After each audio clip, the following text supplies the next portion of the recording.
वट सावित्री व्रत की संपूर्ण जानकारी दूंगी इस वीडियो में। पहले से ही आपको क्या क्या तैयारी कर लेनी चाहिए जी, आज सारी बातें बता दूंगी। जय माता दी सभी को, राधे राधे। आप सभी को पता है कि वट सावित्री का व्रत आने वाला है जी। किन्हीं किन्हीं घरों में अमावस्या को यह व्रत मनाया जाता है और कहीं पूर्णिमा को। इसे वट सावित्री कहते हैं। अब की बार वट सावित्री का व्रत जो कि अमावस्या 6 जून को पड़ रही है, तो 6 जून 2024 दिन रविवार को मनाया जा रहा है। इस दिन सुहागिन स्त्री अपने पति की दीर्घायु और सुख समृद्धि के लिए यह व्रत रखती हैं। आप सभी को इस बारे में तो पता ही होगा, और जो पहली बार इस व्रत को रखने जा रहे हैं वो ये बातें जान लीजिए कि व्रत का कितना महत्व है और हमें क्यों रखना चाहिए यह व्रत, और क्या क्या विधि होनी चाहिए। सारी जानकारी दे दूंगी इस वीडियो में। अब चलो शुरू कर देती हूँ। वट सावित्री का व्रत मैंने बता दिया, चाहे तो अमावस्या को मनाया जाता है चाहे पूर्णिमा को, और अमावस्या ज्येष्ठ की पड़ रही है 6 जून 2024 को। इस दिन रविवार है। इस दिन सुहागिन महिलाएं अपने पति की दीर्घायु के लिए यह व्रत रख सकती हैं जी। पूर्णिमा के बारे में मैं आगे जानकारी दूंगी। इस त्यौहार को लेकर यह मान्यता है, मैं आपको बता देती हूँ कि व्रत रखने से परिवार के लोगों का सौभाग्य बढ़ता है और उन्हें आशीर्वाद मिलता है, और जो भी वैवाहिक संबंध खराब हो चुके हैं उनमें खुशियाँ आती हैं, वैवाहिक संबंध मजबूत हो जाते हैं। बहुत से लोग ये भी मानते हैं कि इस व्रत का महत्व करवा चौथ के व्रत जितना है जी। इस दिन व्रत रखकर सुहागिन स्त्रियां वट वृक्ष की पूजा करती हैं जी। अगर वृक्ष नहीं है तो आप डाले की भी पूजा कर सकते हो जी। सुख समृद्धि और अखंड सौभाग्य देने के साथ साथ हर तरह के कलेशों और संतापों का नाश करता है जी यह व्रत। अब मैं व्रत का शुभ मुहूर्त बता देती हूँ, पूजा विधि क्या होगी, सारी बातें मैं आपको इस वीडियो में समझा दूंगी। इस व्रत को ज्येष्ठ मास की अमावस्या को रखा जाता है जी। अब अमावस्या तिथि की शुरुआत हो रही है 5 जून शाम को 5:54 पर, और अमावस्या तिथि का समापन हो रहा है 6 जून शाम को 2024 को शाम को 6:07 पर। इसीलिए उदया तिथि को देखते हुए इस साल व्रत सावित्री व्रत 6 जून को रखा जाएगा जी। वहीं इस दिन पूजा के लिए शुभ मुहूर्त प्रातः 11:52 से दोपहर 12:48 तक रहेगा। इस मुहूर्त में आप पूजा कर सकते हैं। ज़्यादा भाग दौड़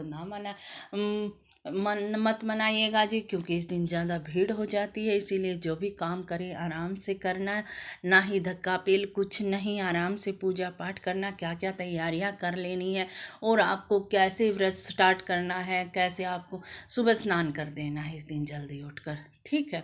और आपको लाल और पीले रंग के वस्त्र पहन लेने हैं। आप नए वस्त्र भी धारण कर सकते हो। ये मान्यता हो कि नए वस्त्र नहीं धारण कर सकते, लेकिन शुभ तिथि है। देखो जी, अमावस्या हमारे पितरों के लिए होती है, जो बड़े बुजुर्ग होते हैं, ठीक है। और उसी दिन पड़ रहा है यह महान व्रत, ठीक है, वट सावित्री व्रत। इसीलिए आप अच्छे धुले हुए कपड़े या नए कपड़े धारण करो, ठीक है जी। फिर आप 16 श्रृंगार कर तैयार हो जाओ, ठीक है। श्रृंगार कर तैयार हो गए, जहाँ साथ साथ पूजा सामग्री एक स्थान पर एकत्रित कर लो। अब मैं आपको बता देती हूँ कि पूजा सामग्री आपको क्या क्या लेनी है, ठीक है जी। और उसे एक थाली में सजा लेना है। देखो जी, आपको क्या लेने हैं, पुष्प लेने हैं, अक्षत लेने हैं, फूल लेने, चने को भिगो लो, गुड़ ले लो, मिठाई ले लो, अगर कुछ भी नहीं तो मिश्री ले लो जी, लेकिन पूजा का सामान तो आपको लेना ही है, ठीक है। अगर आपको बरगद वृक्ष की जड़ में जल अर्पित करना है जी, अगर वृक्ष मिल जाए तो, लेकिन अगर ना मिले तो आप बरगद की टहनी का भी इस्तेमाल कर सकते हैं। और आपको क्या लेना है, आपको एक पंखा जरूर लेना है। पंखा जिसे जिसे कहते हैं हाथ से डुलाने वाला पंखा जरूर लेना है, क्योंकि उसी पर आपको यह सामग्री रख कर अर्पण कर देनी है वट वृक्ष को। वट वृक्ष के नीचे आपको सावित्री और सत्यवान की पूजा वो प्रतिमा स्थापित कर लेना है जी। अगर नहीं है तो वैसे ही आप सिंदूर से बना लीजिए, ठीक है जी, वट वृक्ष के नीचे। और वट वृक्ष पर आपको सूत जरूर लपेटना है जी, ठीक है। और घर आकर अपने पति को प्रणाम करना है, उसके पैर छूने हैं। जो मिठाई ली है आपने वो अपने पति को खिलानी है प्रसाद रूपी, ठीक है जी। और परिक्रमा जरूर करनी है। परिक्रमा आप 7 भी कर सकते हैं जी, 11 भी कर सकते हो, वो आपकी इच्छा अनुसार 108 भी कर सकते हो।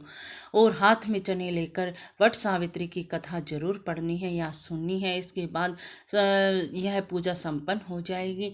और ब्राह्मणों को आपको फल और वस्त्रों का दान भी जरूर करना चाहिए। जो भी आपकी वो हो सामर्थ्य है, आप वो दान कर सकते हैं जी।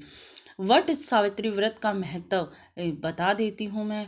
वट सावित्री व्रत के दिन सुहागिन महिलाएं सुबह उठकर स्नान करके 16 श्रृंगार करके व्रत का संकल्प लें। मान्यता यह है कि वट सावित्री के दिन व्रत के दिन विधिवत पूजा करने से महिलाओं को अखंड सौभाग्य की प्राप्ति होती है जी। पूजा का सामान तैयार करने के बाद ही बरगद के पेड़ के नीचे जाएं और वहीं पर पूजा पाठ करें और कथा सुने। तो यह आप करें जरूर ही वट सावित्री का व्रत। मैंने सारी जानकारी दे दी है आपको। अगर आपको कुछ संशय हो तो आप कमेंट बॉक्स में पूछ भी सकते हैं कि हमें क्या करना चाहिए। अगर आप पहली बार व्रत रख रहे हो तो यही विधि होती है व्रत रखने की जी। आप सास ससुर का उस दिन सम्मान कीजिए, उनके पैर छुए, आप उनको कुछ दक्षिणा दीजिए, ठीक है जी। अपने पति का सम्मान कीजिए, ठीक है। पति से कटु वचन ना बोलिए जी, ठीक है। ये काम आपको जरूर करने चाहिए। अगर आप पहली बार व्रत रख रहे हो तो यही नियम होते हैं। अगर आप हमेशा से रखते आ रहे हो तो भी यही नियम होते हैं वट सावित्री व्रत के। इसीलिए मैंने आपको सारी जानकारी दे ली। अगर आप गर्भवती महिला हो तो भी आप व्रत रख सकते हो। व्रत आप फल खा के भी रख सकती हो, अन्न खा के भी रख सकती हो, ठीक है। फलाहार अनार कुछ भी कर सकती हो आप व्रत में। तो इसका कोई नियम नहीं होता। जैसे एक बार व्रत उठा लेते हैं वैसे ही करना होता है व्रत। अगर आपको जानकारी कुछ पसंद आई हो, कुछ अच्छी लगी हो तो चैनल को सब्सक्राइब कर लेना। कमेंट में जय माता दी राधे राधे जरूर लिख देना। चलती हूँ, जय माता दी राधे राधे राधे राधे।